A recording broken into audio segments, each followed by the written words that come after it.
여러분 반갑습니다. 북새통 주말 독서 경영 아카데미를 진행하겠습니다. 저는 진행의 북텔러 최병철입니다. 제 목소리가 잘 들리시면 손 한번 이렇게 반짝반짝 해봐 주시겠어요? 네, 감사합니다. 그리고 오늘도 마찬가지로 제 수업이 끝나면 잠깐 자기 소감 발표를 좀 하신 후에 마지막 시간에 수다방을 합니다. 수다방. 그러니까 수다를 좀 떠시는 것도 재밌어 하시는 것 같고 좋았던 것 같아요. 그리고 마칠 때 항상 질문 한 세 개 정도를 생각해 보시고, 왜냐면 이제 AI 시대 질문하는 사람만 살아남는다고 하니 자꾸 질문을 만드는 연습들을 좀 이렇게 해보시면 좋겠다. 이런 생각이 듭니다. 예를 들어, 세이노라는 저자를 직접 내가 대마 있다면 무엇을 물어볼 것인가. 이런 생각을 하시면서 한번 들어보시면 좋겠다라는 말씀을 드립니다. 예고해 드렸던 대로 세이노의 가르침이라는 책은 우리가 3년 전에 다루었던 책이고, 그때 이게 업그레이드가 돼가지고 새로운 버전으로 출간이 되었고, 그 이전에 이 책은 이미 무료로 공개를 했던 책이었습니다. 그래서 굉장히 많은 사람들에게 읽혀졌고, 또 요즘 사실은 세상에 쓴소리 해주는 사람이 별로 없잖아요. 아버지도 자식한테 쓴소리를 못하는 세상이 되었죠. 그런데 사실 쓴소리를 안 듣고 살 수는 없어요. 그런데 그런 소리를 자신 있게 할 수 있는 사람이 없습니다. 왜냐하면 요즘은 원체 SNS가 발달해서 바로 반박이 들어오고, 누가 뭔 소리를 해도 거기에 반드시 안티가 생기기 때문에 요즘은 그냥 입을 닫아라 뭐 이런 세상입니다. 그러다 보니까 그게 긍정적인 측면도 있지만 또 부정적인 측면도 있어요. 그러니까 지 맘대로가 될 가능성도 있죠. 그러니까 그런 측면에서 보면 이 세이노의 가르침이라는 것은 굉장히 쓴소리를 직설적으로 합니다. 그래서 오늘도 듣기에 조금은 부담스러우실 수도 있어요. 고운 언어, 뭐 발언, 이 단어 이런 것들만 접하시던 분들 입장에서는 굉장히 와 심하다 할 정도로 그렇게 와닿는 그런 책이니까 왜 선택했느냐 이유는 딴 거 없습니다. 자, 지금부터 한번 보시게 되면 지금 화면에 제가 아침에 몇 장을 좀 추가해서 봤는데 대규모 구조조정이 진행됐어요. 사람 대신 AI가 투입된다고 하고 메타, 구글, 아마존 할 것 없이 온통 지금 구조조정 이야기입니다. 저기 보면 인사팀, 총무팀 빼고 다 나가라. 섬뜩한 60만 명 해고 시리즈. 이게 아마존에서 나온 이야기입니다. 한두 명 해고야 있을 수도 있는 일인데 60만 명씩 해고하고 인사팀, 총무팀의 사람. 심하게는 공장에 전부 무인 공장에다가 개 밥 주는 사람 한 사람 고용한다는 이야기가 들리죠. 이런 이야기가 들려오고 있는데도 전혀 위기감을 못 느끼죠. 또 뭐 어찌어찌 살겠지 뭐 이런 생각이나 하고, 이게 이제 나이 든 사람들이 많아지면 이런 현상이 두드러집니다. 자기가 이제 살 만큼 살았다는 거죠. 그러니까 거기에 대해서 위기감도 없고 뭐 그냥 이 정도 살다 끝내지 뭐 이런 생각을 하는데, 문제는 우리 아이들에게 있습니다. 우리는 그 아이들에게 뭐 또 어떻게 걔네들도 살아나가겠지만 우리는 과연 어떤 메시지를 줄 것인가 뭐 이런 측면에서 약간의 경각심을 좀 가져보면 좋겠다라는 생각에서 이 책을 선정했습니다. 연초니까 그런 겁니다. 지난주까지 우리가 귀국자라는 책도 만나보고 해서 어떻게 살아남는지에 대한 좀 거실론적인 담론을 좀 들어봤다면 조금 더 실제적인 이야기를 좀 듣고, 원래는 예수의 도마복음의 이야기를 좀 하려고 했는데 뭐 지금 그런 이야기 할 상황이 아닌 것 같아서 이 책을 선정했습니다. 지금 30분 안 하면 3년 뒤 당신은 사라진다, 이렇게 이야기를 합니다. 보시면 변호사가 평균 연소득이 3천만 원이랍니다. 3천만 원이면 우리 대구가 가장 전국에서 1인당 GRDP가 낮은 동네인데, 대구 성서공단 근로자들보다도 미안하지만 돈을 못 받는 게 변호사라. 뭐 다 그런 건 아니죠. 잘 나가는 사람은 잘 나갈 텐데. 그리고 밤에 택시기사 한다 뭐 이렇게 나오고, 의사, 변호사, 배달 뛴다 이런 이야기. 아이들하고 한번 해봤더니 이거 변호사 협회에서 변호사 적게 뽑으라고 일명의 언론 플레이 하는 거다. 회계사 협회에서 회계사 너무 많이 뽑지 말라고 언론 플레이 하는 겁니다, 이렇게 대답을 하더라고요. 그래서 실제 그런 면도 없지 않아 있을 거예요. 회계사 1년에 뭐 1,500명씩 뽑아대니까, 변호사 2,000명씩 뽑아대니까 자기들도 이제 내 밥그릇 줄어든다 이런 생각을 안 하겠어요. 그러니까 이제 적게 뽑으라고 뭐 그런 언론 플레이를 할 수도 있겠다는 생각도 들지만, 그렇다고 또 전혀 근거 없는 이야기는 아닌 것 같고, 이래서 이런 것들도 한번 생각해 본다면 지금 뭐 유유자적하게 이렇게 있을 시간이 별로 없다라는 것도 우리가 좀 볼 수 있을 것 같고요. 이 공장 영상 아마 보셨는지 모르지만 이 공장에 직원이 50명인 공장인데 작업자는 한 명도 없다는 거예요. 전부 로봇이 일을 하는데, 이게 중국의 시골에 있는 공장입니다.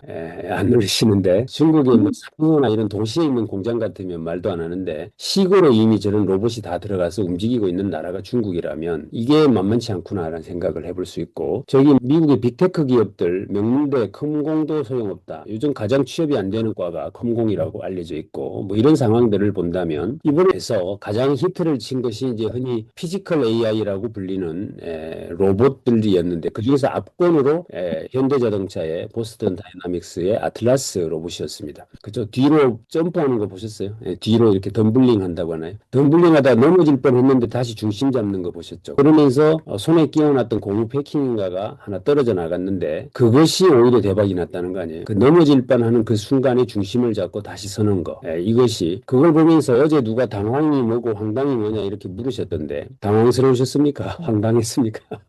덤블링을 시도도 하지 못합니다. 그런데도 그 모습을 보고 웃고 있는 인간들을 그 아틀라스는 뭐라고 할 것인가 한번 생각을 해볼 만한 지점입니다. 실제 계신 분들 중에 뒤로 덤블링 시도할 수 있는 분 계십니까? 우리는 시도도 못하잖아요. 그런데 그 로봇이 덤블링을 해서 그것도 안 넘어지고 제대로 섰다. 이거는 그냥 웃어 넘길 일만은 아닌 것 같다라는 거죠. 그래서 여기 보면 현대차 생산직 최대 위기다. 그동안 귀중 노조라고 불려왔던 거기가 지금 2028년도부터 전면 아틀라스가 투입된다는 이야기를 하고 있습니다. 이런 상황에서 과연 우리가 그냥 뭐 이렇게 웃고 즐기고 뭐 행복하게 살고 이것도 필요하죠. 하지만 과연 언제까지 그것이 가능할 것인가라는 생각을 한 번쯤은 해봐야 되고 그럼 어떻게 해야 되느냐 이런 구체적인 이야기에 앞서서 좀 멘탈적 측면에서 좀 쓴소리를 좀 들어보면 어떨까 이래서 했습니다. 자, 세이노가 누구냐? 이 사람은 이름이 아직까지 밝혀지지 않은 사람이에요. 얼굴 보여주지 않은 사람입니다. 다만 자기의 필명을 세이노라고 부르는 사람입니다. 세이노는 노라고 말해라 이 뜻이죠. 누가 뭐라고 말하면 노라고 해라. 왜? 그는 그 사람이 하는 그 어떤 말들은 자기들의 어떤 기득권을 유지하기 위해서 하는 말일 가능성이 높다는 거예요. 그 속에 매몰되면 너는 결국에 그 사람들의 부속품으로 살아갈 수밖에 없다. 이런 맥락의 관점을 가지고 계신 분입니다. 그래서 우리 세상에 온통 그 긍정성 또는 적극성 뭐 이런 이야기들, 이 파지티브에 대한 이야기를 원체 강조하다 보니 노라고 말하는 것은 부정적이고 뭔가 불평불만이 가득한 사람인 것처럼 보이는지 모르지만 막상 이미 기득권을 가진 사람들은 S라고 대답하지 않습니다. 뭐라도 딱딱 걸러내고 이건 아닙니다. 그건 저 혼자 하세요. 저는 안 합니다. 이렇게 딱딱 걸러내는 사람들이 리더지 네네네네 한다고 해서 나중에 리더가 되는 건 아니다라는 측면에서 본다면 세이노가 어떤 이야기를 하려고 하는지를 좀 이 사람이 방송에 그때 3년 전에 출연을 한 적이 있었어요. 왜 했느냐를 보면 자기 말을 사람들이 곱씹고 자기 말을 왜곡해서 말한다. 이런 점 때문에 내가 솔직히 나와서 한번 말을 해야 되겠다. 이래가지고 방송 출연을 한번 한 적이 있었는데 이 사람은 순자산이 1,000억 원대 정도 되는 부자로 알려져 있습니다. 그러니까 돈 없는 사람이 뭔 소리를 한들 말빨이 먹히느냐. 그죠? 다 변명으로 들리죠. 근데 이 사람이 나름 돈이 있는 사람이고 1955년생 의사의 장남으로 아버지가 사기로 재산을 다 날리고 사망을 하니까 고등학교 3학년 때 휴학을 하고 사업을 하다 실패를 하고 뭐 그렇게 해서 결국엔 학비 벌고자 보따리 장사를 하고 뭐 이렇게 해서 이제 돈을 벌고 뭐 이렇게 했다. 그래서 70개국의 수출탑을 여행하고 수출탑의 산업훈장을 받는 뭐 1년에 내는 소득세만 10억 원 정도 된다고 합니다. 어지간하면 좀 놀라는 척이라도 할 만한 누구는 지금 연봉이 3천이라 하는데 이 사람은 세금을 1년에 10억을 낸다는 것만은 아무도 안 놀래고 계시니까 이게 그죠? 이 사람 뒤에 보면 자기 의료보험료에도 너희들 한 달 월급을 낸다 이렇게 막 말을 합니다. 그래서 아무튼 그런 사람이야. 72세예요, 이분 지금. 55년생이니까. 자, 제가 이 사람을 그런 예전에 3년 전에 다 이렇게 펜으로 직접 썼었어요. 그래서 이거 여봉겨봤습니다. 자. 되지 않는 것은 경제 게임을 하는 사람이 휴머니즘을 찾는다는 것이다. 전쟁 중에 나비가 아름답다고 해서 구경하지 마라. 전쟁 중에 꽃이 아름답다고 해서 손을 내밀지 마라. 전쟁 중에 하늘 노을이 아름답다고 눈길을 보내지 마라. 그래야 총에 맞아 죽지 않는다. 휴머니즘이 아니라 손익 계산서에서 이득이 나야 네가 살아남는다.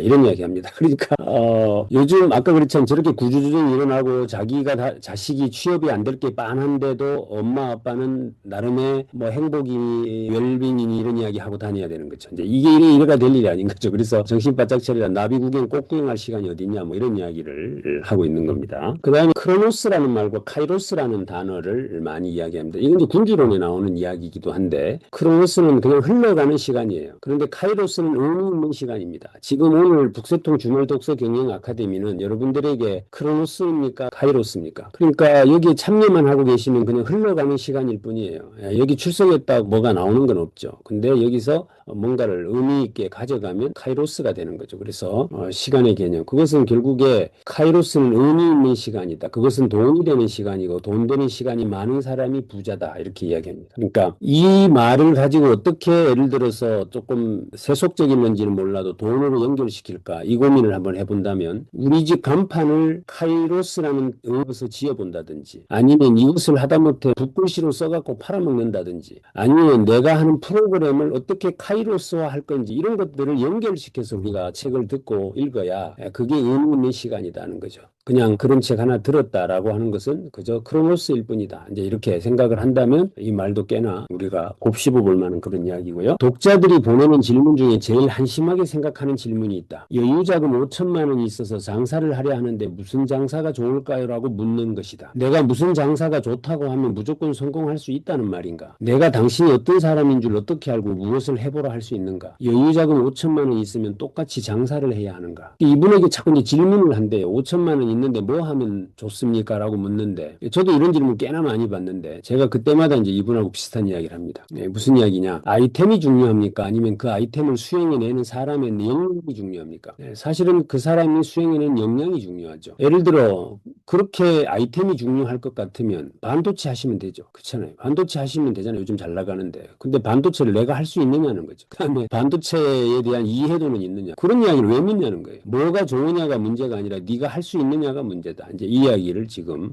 이렇게 굉장히 노골적으로 하죠. 요즘 우리 아이들도 부모님에게 가끔 그런 거 물어볼 수 있습니다. 아버지 저 뭐 하면 먹고 삽니까? 이렇게 물을 수 있죠. 그럼 야야 요새 뭐 좋다는데 그거 한번 해봐라. 이렇게 대답하면 곤란한 거죠. 그 아이가 네가 뭘 할 수 있느냐, 네가 뭘 하면 즐겁느냐가 오히려 포커싱이 돼야 되는 건데 가끔 이제 우리는 아이템을 쫓아가는 경향이 있을 수 있다라는 측면에서 우리가 좀 생각해 볼 지점이 있고 여기에 고민과 문제를 혼동하지 마라. 고민은 마음속으로 괴로워하고 애를 태운다는 뜻이고 문제는 해답 또는 해결이 요구되는 상황을 의미한다. 어떤 문제에서 비롯된 것이라면 고민은 중지하고 문제를 해결하는 쪽으로 방향을 바꾸어라. 이것도 박수 칠 만한 이야기입니다. 고민 붙들고 앉아가지고 끙끙거리고 맨날 인상 쓰고 돌아다니고 커피숍 가서 커피나 먹고 뭐 이러고 돌긴다고 그 문제가 해결되는 게 아니라는 거잖아요. 그걸 어떻게 해결할까 문제를 풀어야 되지 그거 고민을 하고 앉았다고 답이 나오는 거 아니다. 이제 이런 이야기를 하고 있죠. 그래서 우리가 누구하고 상담을 하거나 대화를 들어줄 때도 고민을 들어주는 것으로는 해결이 안 됩니다. 물론 뭐 들어주는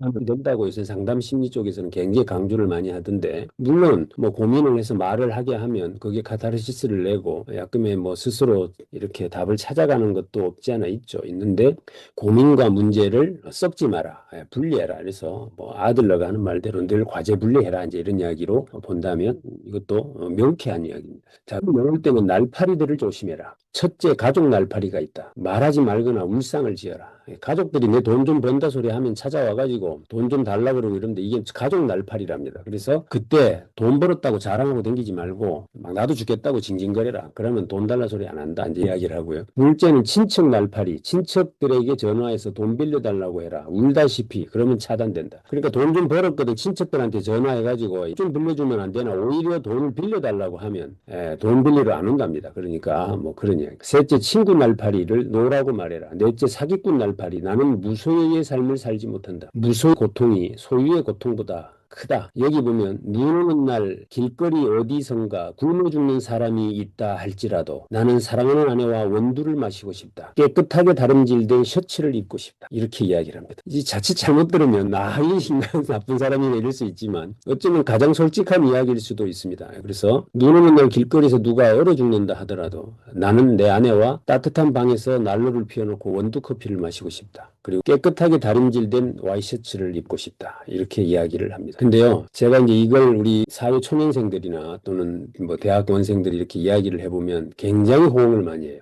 왜냐면 이런 이야기를 들어본 적이 없대요. 그냥 뭐 이렇게 좋은 이야기, 귀에 듣기 좋은 이야기 이런 이야기들이나 우리가 많이 하지 이렇게 노골적인 이야기를 해주는 사람들을 만나기가 쉽지 않죠. 요즘 교수들도 학생들한테 쓴소리 안 하거든요. 그러니까 이런 이야기를 들으면 애들이 오히려 굉장히 좋아들 하는 것 같더라고요. 제가 이제 가끔씩 이제 소개를 해주고 또 책이 무료니까 여러분들 어제도 제가 채팅방에 올려드렸습니다만 네이버나 포탈에 가서 세이노의 가르침이라고 치면 PDF가 무료로 공개되어 있습니다. 그러니까 돈도 안 들고 그죠? 자, 우리들의 생활이 철학적 사고와 지고의 선으로만 가능치 않다. 당신이 내 가족에 수술비를 줄 것도 아니라면, 간디처럼 크게 버린 것도 아니라면, 내 글자에서 아무리 돈 냄새가 물씬 나더라도, 이게 물씬이라는 걸 한글로 표현해놨는데, 한자로 표현해놨는데 재밌죠. 그죠? 이거 맞는 말이잖아요. 물질이 신이잖아요, 지금.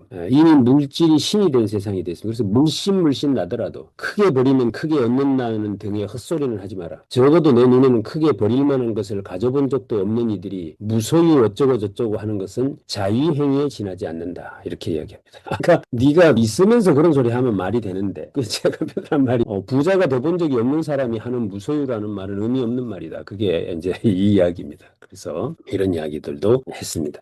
여기는 은행, 스키장 등에서 다 같은 인간인데 줄까지 차별하다니 너무한다. 돈 없다고 괄시하나 서로 못 살겠네. 따위의 생각을 한다면 당신은 평생 부자로는 살지 못한다. 백화점에서도 구매 실적이 저조하면 차별을 감수해야 한다. 더 편하고 더 좋은 것을 원한다면 대가를 지불해라. 지불할 돈이 없으면 덜 편하고 덜 좋은 것을 가지면 된다. 이렇게 이야기를 합니다. 어떠십니까? 갑자기 다들 이거 좀 당황스러우실 수 있을 것 같아요. 월스트리트 금융기관들에서 신입사원 면접을 볼 때 지원 사유를 성취감을 느끼기 위하여라고 답하면 모조리 불합격시킨다. 돈을 벌고 싶어서요라고 말하는 사람만 합격된다. 부자가 되려면 돈에 대한 가식을 버려라. 배고픈 갈매기는 높이 날려고 해도 기운이 없어 못 난다. 이렇게 이야기야. 그래서 이것도 우리 신입사원 면접을 보면 저희 회사의 지원 동기가 뭡니까? 이렇게 물으면 뭐 여기서 나의 꿈을 펼치고 막 어쩌고 뭐 이런 소리 하면 솔직하지 않죠. 차라리 이 연봉 제일 높으니까 왔습니다. 뭐 하든지 아니면 뭐 회사가 망할 것 같지 않아서 왔습니다 하든지 뭐 그래야 솔직한 거지. 그게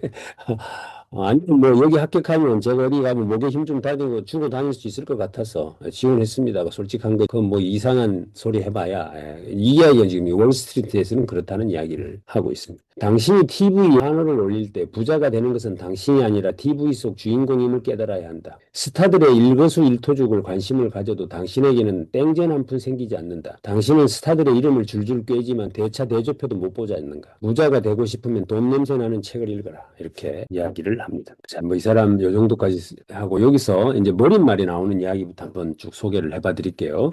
여기 보면 카페들이 내 글을 정리해서 PDF 파일로 무상 공유를 했다. 독자들이 공동 제본해서 그 PDF 파일을 사람들이 읽어서 1, 2만 원에 나의 저작권 허가도 안 받고 팔아먹는 놈들이 있더라. 그래서 내가 이번에 책으로 출간하게 되었다. 대신에 출판사 보고 이야기했다. 이윤 하나도 없이 팔아라. 그래서 이 책은 지금도 7,000원입니다. 엄청 싸죠. 두께는 거의 600페이지 돼요.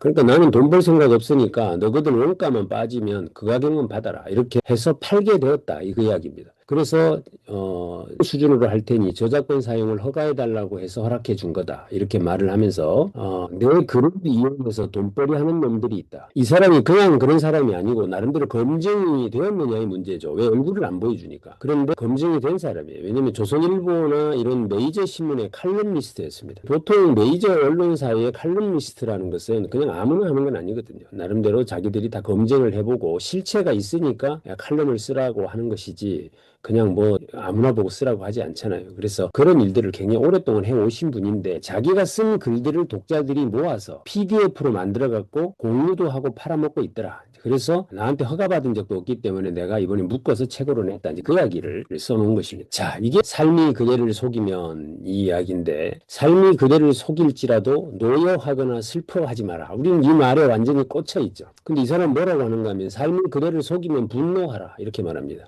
이 푸시킨이라는 사람이 삶이 그대를 속일지라도 슬퍼하거나 노여하지 마라. 우울한 날들은 견디며 믿으라. 기쁨의 날이 오리니. 나는 이 시가 참 싫다. 내 삶은 수제비로 범벅이 되어 있는데도 슬퍼하지도 노하지도 말라니 이야기를 합니다. 그래서 지금 뭐 우리는 지금 여기 그런 분이 있을는지는 모르겠지만 대기업에 다니는 분들 지금 뭐 50살 됐는데 명퇴 받고 있습니다. 50살 될 때까지 여러분들 대기업에서 20년 버티는 게 그냥 밥 먹고 출근하면 버티는 게 아니잖아요.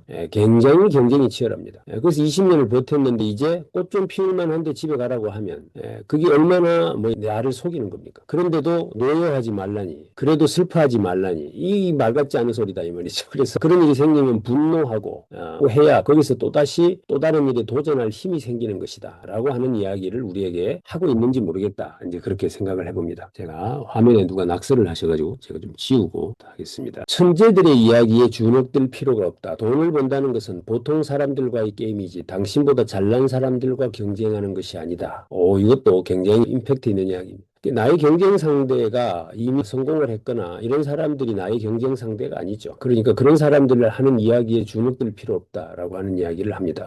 우리는 우리가 속한 분야에서 다른 보통 사람들과 경쟁하며 이기면 되는 것일 뿐이다. 그들이 놀 때 놀지 말고 그들이 잠잘 때 잠을 덜 자고 그들이 쓸 때 덜 씀으로써 목돈을 준비하고 기회를 찾으면 된다. 이렇게 말합니다. 머스크 이야기를 제가 얼마 전에도 한번 소개해 드린 것 같은데 주 50시간 그죠? 일을 한다. 그런데 나보고 사람들은 기적이라고 말한다. 이렇게 이야기죠. 그 양반 처음에 창업했을 때 이야기 들으셨나요? 형하고 같이 창업을 했죠. 그래서 작은 사무실 10평짜리 안에서 PC가 한 대밖에 없어서 낮에는 형이 쓰고 밤에는 자기가 쓰고 잠을 자지 않았다 그러죠. 그때 애인이 있었는데 애인하고 데이트도 그 방에서 하고 그런 날들을 보내서 만들어진 게 오늘날의 테슬라 이런 건데 사람들은 나를 보고 자꾸 기적이라고 부른다. 이렇게 말을 하는 거. 그 장면. 그래서 그들이 놀 때 놀지 말고 그들이 잠잘 때 잠을 덜 자고 그들이 쓸 때 덜 씀으로써 목돈을 준비하고 기회를 찾아야 된다. 이렇게 말을 하고 있습니다. 요즘 주식들 하십니까? 시가총액이 지금 아마 다음 주 되면 5천 넘어갈 것 같죠. 근데 그 5천이 과연 내 통장에 영향을 미치고 있느냐? 라는 것을 보면 이게 지금 투자할 돈이 없으면 아무리 시가총액이 올라가도 종합지수가 올라가도 나와는 관계가 없는 이야기일 수도 있고 그런 거죠. 그래서 이런 이야기들이 어쩌면 필요하겠다. 다음 주나 그 다음 주 정도 되면 제가 경제 관련 요 근자에 일어나는 경제 관련 책을 한 권 좀 소개를 좀 해드리려고 하는데 같이 읽어볼까 싶은데 지금 아무튼 이제 종합주가지수가 5천에 육박하니까 이제 들어가도 되나 들어가면 안 되나 이런 게 고민이 생기다 보면 어영부영하게 되죠. 이제 그러다 보면 이제 갑자기 7천 됩니다. 아니면 어쩌면 또 3천이 될 수도 있죠. 이제 이 상황에서 우리의 판단력이 작동되기 어렵습니다. 이제 그죠? 이럴 때 과연 우리는 어떻게 전체 돌아가는 판세를 읽어야 하느냐 이런 것도 한번 고민해 보면 좋겠다 싶어서 지금부터 같이 한번 읽어보도록 하겠습니다. 우리 홍현숙 선생님 자기 삶의 노예가 한번 읽어봐 주실까요? 자기 삶의 노예가 되어 내 생활과 시간을 통제하지 못하는 사람이 어떻게 돈의 주인이 될 수 있단 말인가. 현재의 삶이 절망스럽고 괴롭고 아무데 분노를 네. 사람만이 어딘가를 두드릴 수 있다. 구하라 뭐죠? 두드려라 이래 돼 있습니까? 찾으라, 구하라, 두드렴. 어쨌든 성경에 그 세 개의 프로세스가 나오던데 두드리는 것은 결국 분노가 있을 때 분노는 어디에서 옵니까? 결핍에서 오죠. 이런 것들의 순서를 우리가 문제가 있으면 문제를 해결하려고 덤벼드는 것이 올바른 태도다. 문제는 그대로 남겨둔 채 그 문제로 인하여 생긴 스트레스만을 풀어버리려 한다면 원인은 여전히 남아있는 셈 아닌가. 휴식을 충분히 갖고 쉬라고 웃으라고 한 달을 바닷가 해변에서 뒹굴어봐라. 백날을 하하호호 웃어봐라. 문제가 해결되는가? 웃기는 소리들 그만해라.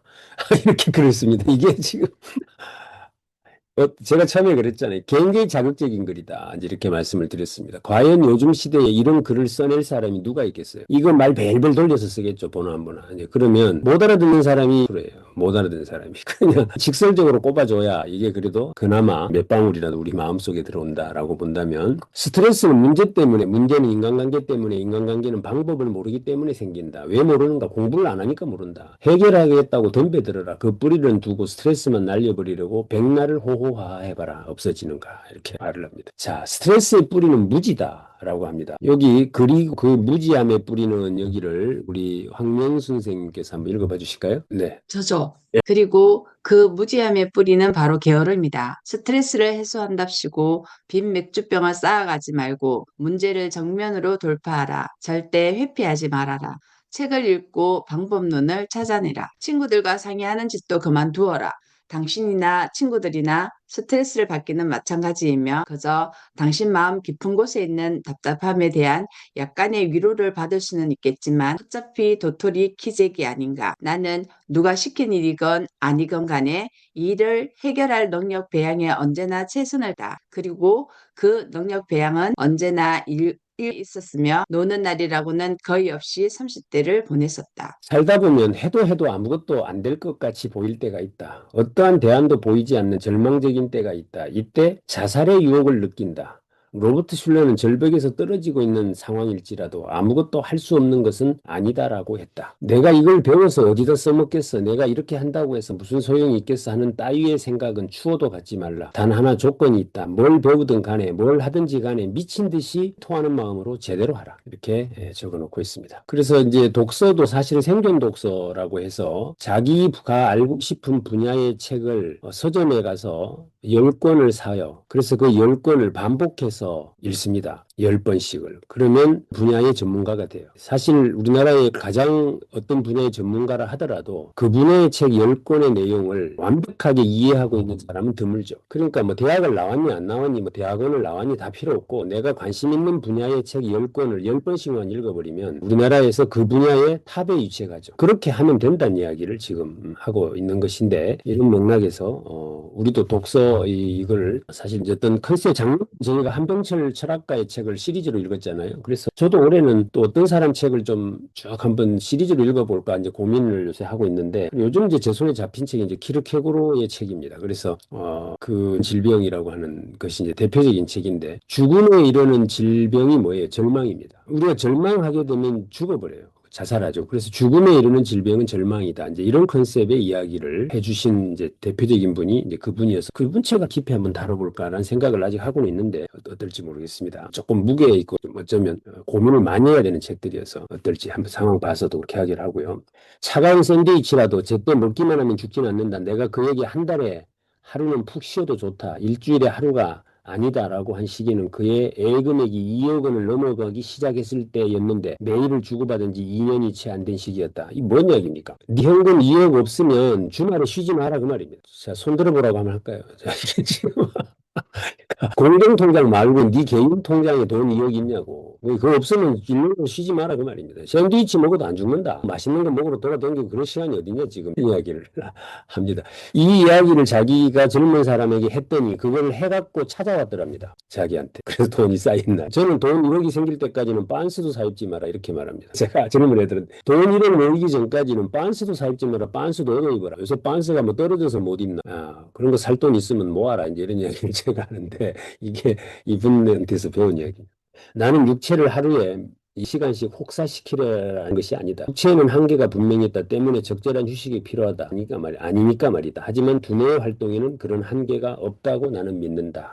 라고 쓰고 있습니다. 자, 요 밑에 나는 고민거리를 우리가 하는 걱정의 40%는 요거 박수현 박사님 한번 부탁드릴까요? 안녕하세요. 우리가 하는 걱정거리의 40 절대 일어나지 않을 사건들에 대한 것이고 9%는 이미 일어난 사건들, 12 사소한 사건들, 4%는 볼 수 없는 계속 있습니까? 네. 나는 고민거리를 오직 두 가지로 나눈다. 내가 걱정해 해결할 수 있는 고민과 해결할 수 없는 고민이다. 내일 비가 오면 어떻게 하나? 우산을 준비하면 된다. 비를 멈추게 하는 것은 당신 능력의 한계를 벗어난다. 그것은 신의 영역이다. 신의 영역에 속하는 문제는 신에게 맡겨라. 그리고 오직 당신이 걱정해 풀 수 있는 문제들만 고민하고 해결책을 찾아라. 저번에 법륜스님 상담에서도 나왔습니다. 나는 낙관론자도 아니고 비관론자도 아니다. 그저 고민의 핵심을 정확히 스스로 파악해 문제를 해결하는 데만 노력하는 쪽이다. 당신에게 어떤 고민이 있다고 하자. 머리를 싸매고 며칠 누워 있으면서 걱정을 하면 문제가 해결되는가? 조용한 바닷가로 가서 며칠을 쉬면 방법이 생각나는가? 전혀 그렇지 않다. 어떤 문제에 대해 우리가 생각할 수 있는 시간은 10분도 안 된다. 무슨 걱정거리가 있건 그것을 종이에 적어봐라. 틀림없이 서너 줄에 지나지 않는다. 그 몇 줄 안 되는 문제에 대해 10분 안에 해답이 나오지 않으면 그것은 네가 해결할 수 없는 거다. 신경 쓰지 마라.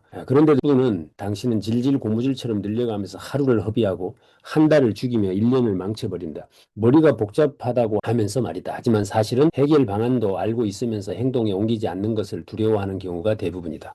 우리가 이제 어떤 문제에 임하는 태도들을 정확하게 찝어버리죠. 그러니까 10분간 생각해봐라. 10분 생각했는데도 답이 없다. 그러면 그건 네가 안 되는 일이니까 치아라. 뭐 하지 마라, 그만해라. 그리고 해결 방안이 나오면 바로 해라. 이제 그런 얘기죠. 이제 저도 측면에서 한 번씩 이렇게 누가 대화를 하다 보면 이러면 안 물어봤대요. 뭐 물어보면 계속 그걸 가지고 오늘 커피를 마시면서 막 생각을 해요. 그 사람이 어떤 생각을 하는지 물어보면 되잖아요. 물어보면 어떻다고 하면 거기에 맞춰서 가면 될 텐데 안 물어봐요. 아마 그런 거 아닐까요? 아마 그런 것 같아요. 막 이러면서 하루를 보내요. 막 커피 마시고 하루 종일. 이제 이러면 이제 곤란하다는 이야기를 하는 거죠. 학력이나 학벌이 없다고 해서 좌절하지 말라. 학력이나 학벌이 신통치 않다면 해결책은 단 하나다. 이 사회에서 필요한 칼과 총이 무엇인지 파악하고 그것들을 갈고 닦아라. 빠르면 빠를수록 좋다. 일상에 쫓겨 시간이 부족하면 과감히 6개월 이상을 그 일상에서 벗어나라. 또 휴직도 좋다. 예. 그러니까 일상에 쫓겨 시간이 부족하다 싶으면 과감하게 학교 그만둬라. 그리고 직장도 그만둬라. 예. 그리고 그 일을 해야 되겠다고 판단하면 그 일을 해라. 이런 이야기를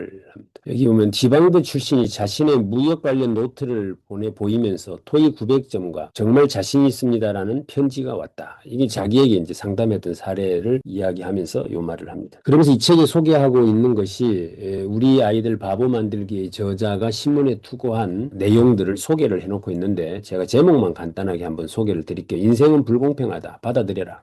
인생은 자꾸 불공평하다고 원망하지 말라는 거예요. 인생은 어차피 불공평하다는 이야기입니다. 이게 우리 법륜스님 책도 그렇고 모든 책이 그렇죠. 원래 그런 거야. 원래 인생은 원래 힘든 거야. 뭐 이런 거잖아요. 이게 전부 다. 그러니까 인생은 어차피 불공평하다. 받아들여라. 세상은 너희 자존심 따위에 신경 쓰지 않는다. 사람들 너한테 관심 없다. 착각하지 말아야 되냐고. 너희들 고교를 졸업하고 연봉 6만 는 절대 받지 못할 것이다. 고등학교 졸업하고 연봉 6만 달러 이상은 평생 가도 못 받는다. 배워라 이 말이죠. 너희 선생이 엄격하다고 생각된다면 직장 상사를 만나봐라. 너희 선생이 엄격하다고 생각되면 직장 상사를 만나봐라. 너희 선생보다 훨씬 더하다 그 말이잖아요. 그러니까 저기 보면 너희 조부모들은 버거를 뒤집는 일을 다른 단어로 표현했다. 그들은 기회라 불렀다. 너희 인생이 엉망이라면 내 부모 탓이 아니고 네 탓이다. 그리고 너희 잘못에 대해 징징거리지 말고 부모들에게 배워라. 너희가 태어나기 전 너희 부모님들의 삶은 지금처럼 무미건조하지 않았다. 뭐 이런 내용들. 이거 뭐 일명 우리 하버드 학생들 교훈으로도 거의 많이 같은데 너희는 불멸의 존재가 아니다. 즐길 수 있대 즐겨라. 뭐 이런 등등의 이야기를 이제 소개를 합니다. 자, 여기 보면 자격증의 환상에서 벗어나라. 이 사회에서 요구하는 것은 실력이지 이론 나부랭이가 아니다. 이렇게 적고 있습니다. 나는 죽으면 죽었지 이 사회에서 대가가 너무나도 뻔하게 고정되어 있는 그런 직업은 처음부터 피하려고 했다. 나는 내가 운전면허를 갖게 되면 운전사가 될 가능성이 생기게 된다는 것을 두려워했다. 운전면허증에 의해 이 사회에서 얻을 수 있는 대가가 평생 고정되게 될 수도 있다는 사실을 싫어했다. 게다가 사람은 어쩌다 한번 들어간 놀이판에서 평생을 놀게 될 가능성이 꽤 있지 않은가. 그 어떤 경우이건 간에 자격증이나 면허증이 당신을 평생 편안하게 벌어먹게 해줄 것이라는 환상은 조금도 갖지 마라. 이 사회에서 요구하는 것은 진짜 실력이지 이론 나부랭이가 아니다. 자, 요것도 누가 한번 읽어봐 주실게요. 이재덕 사장님 한번 읽어봐 주실래요? 나는 열심히. 네, 안녕하세요. 나는 열심히 노력하는 사람만 잘 사는 나라가 좋다. 노력은 멀리한 채 즐길 것 다 즐기고 쓸 것 다 쓰면 살아온 사람들이 가장 즐겨 쓰는 말이 무엇인지 아는가? 인간은 평등하게 살아야 한다는 것과 부자들은 위화감 조성하지 말라는 것과 생존권을 보장하라는 말들이다. 나는 내 딸들이 그런 남자를 만날까봐 걱정이다. 앞으로 사윗감 면접 볼 때 써야 될 멘트가 여기 소개가 돼 있죠. 그래서 사윗감을 데리고 오면 그 사람하고 대화를 나눠서 인간이 평등해야 한다 뭐 이따위 소리를 하면 사윗감으로 삼지 마라 그 말이잖아요. 나는 그런 인간을 내 딸이 만날까봐 걱정이다 이렇게 했습니다. 노력하지 않는 사람들이 쓰는 용어가 평등이고 생존권 보장이다. 나는 내 딸이 그런 남자 만날까봐 걱정이다 라고 쓰고 있습니다. 잘하는 방법 5가지를 적어놨습니다. 요거 메모하셨다가 일 잘하는 방법을 올해는 시도해 보시기 바랍니다. 일단 반복하고 개선점을 찾아라. 두 번째는 행동 전 필요한 지식을 습득해라. 세 번째, 실수하지 말라. 실수는 자만에서 온다. 체크리스트를 만들어 붙여놓고 확인해라. 눈을 감아도 비춰질 때까지. 이게 저도 굉장히 많이 생각하는 부분인데, 눈을 감으면 체크리스트가 떠오르는 사람이, 이 사람이 실제 일을 잘해요. 그건 뭐냐면, 뭐를 어떤 순서대로 해야 되는지를 알고 있다는, 그죠? 그래서 이 체크리스트가 머리에 떠올라야 된다. 그 이야기를 하거든요. 그러면 실수 안 한다. 그 이야기를 합니다. 그 다음에 네 번째가 효율적으로 일해라. 수단이나 도구를 써라. 여기서 이제 지금 우리가 주목해 봐야 될 게 AI를 써야 되는 거죠. 제가 지금 다음 주까지 지금 모 기업에 인적자원 진단을 해서 진단 보고서를 지금 쓰고 있는 중인데 이게 전부 통계 분석을 해야 돼서 프로그램을 돌리고 하는데 옛날에는 이걸 조금 무식한 방법으로 통계 프로그램을 돌리고 했거든요. 근데 지금 이제 제미나이나 또는 노트북의 램이나 이런 것들을 써가지고 해보니까 굉장히 쉬워졌어요. 그러니까 말만 하고 그냥 프롬프트만 주면 이놈이 알아서 해주는 이런 시대로 바뀌었어요. 그래서 수단을 여기 보면 사용해라 이렇게 돼 있거든요. 도구와 수단에 사용해라. 이거 안 하면 뒤떨어질 수밖에 없겠죠. 그 다음에 이제 5번째가 경험자의 의견을 청취해라. 나는 내가 이해하기 전까지는 하청을 주지 않는, 이것도 대박입니다. 그러니까 짜장면집을 차리려면 짜장면을 내가 만들 줄 알아야 된다, 그 이야기잖아요. 그러니까 내가 할 줄 알기 전까지에는 하청을 주지 않는다. 이것도 이 사람이 참 짧은 글이지만 굉장히 많은 생각을 하게 하는 그런 내용인 것 같습니다. 그래서 여기 보면, 왜냐하면 그런 시스템들은 구매하기 전에는 내가 계약서상 갑이 되지만 일단 구매 설치한 뒤에는 기술적으로 그 업체에 완전 종속되어 실제로는 의뢰의 위치로 바뀐다는 것을 경험적으로 알기 때문이다 라고 쓰고 있습니다. 분야든 책 구입비 아끼지 말고 시간 날 때마다 공부해라. 모르면 괴롭고 알면 즐겁다. 일이 재미없는 것은 모르기 때문이다. 아이고. 일이 재미없나요? 사는 게 재미없나요? 그건 모르기 때문이다. 이것도 저 빨간색으로 된 글씨를 누가 우리 이정숙 사장님 한번 읽어봐 주시면 고맙겠습니다. 내가 믿고 있는 원칙은 단 하나. 모르면 괴롭고 알면 즐겁다는 것이다. 결국 어떤 일에 대한 재미는 그 일에 대하여 얼마나 관심을 쏟고 관련된 지식을 얼마나 많이 갖고서 경험하는 것에 따라 좌우되는 문제이다. 부자들은 초기에 무슨 말을 하건 간에 우선은 그 일의 구조 전체를 파악하는데 필요한 지식을 흡수하고 경험을 하다 보니 점점 더 많이 알아가게 되고 더 많이 알기에 재미도 느끼고 돈도 벌게 되니 즐거움도 배가 된다. 그래서 결국 단순화시켜라. 단순해야 반복한다. 반복해야 잘한다. 잘해야 성과가 난다. 성과가 나야 즐겁다. 계속할 수 있다. 이게 이제 제가 계속 그 성공의 메커니즘이라고 해서 보통 강의할 때 쓰는 말인데, 이제 이 메커니즘을 우리가 이해를 좀 해보면 좋겠다 싶어요. 그래서 단순하게 해라. 단순하지 않은데 반복할 수 없어요. 반복하지 않았는데 잘하는 법도 없죠. 잘하지 않았는데 실실 웃고 다니는 거 미친 거지. 그게 그 정상이 아니에요. 그죠? 성과가 나야, 잘해야 성과가 나고 성과가 나야 즐겁죠. 즐거움은 하지 말라 그래도 계속하죠. 지속성이 확보된다. 이 논리에서 이분도 같은 맥락의 이야기를 지금 하고 있구나 하는 점들을 우리가 볼 수 있을 것 같고, 자, 내년도 당신의 수입은 금년보다 해야 한다고 생각하는가? 그럼 당신이 만들어내는 성과가 작년보다 올해는 더 많은가? 이게 지금 이제 이 이야기를 만약에 우리 직원들에게 한다고 생각해 보세요.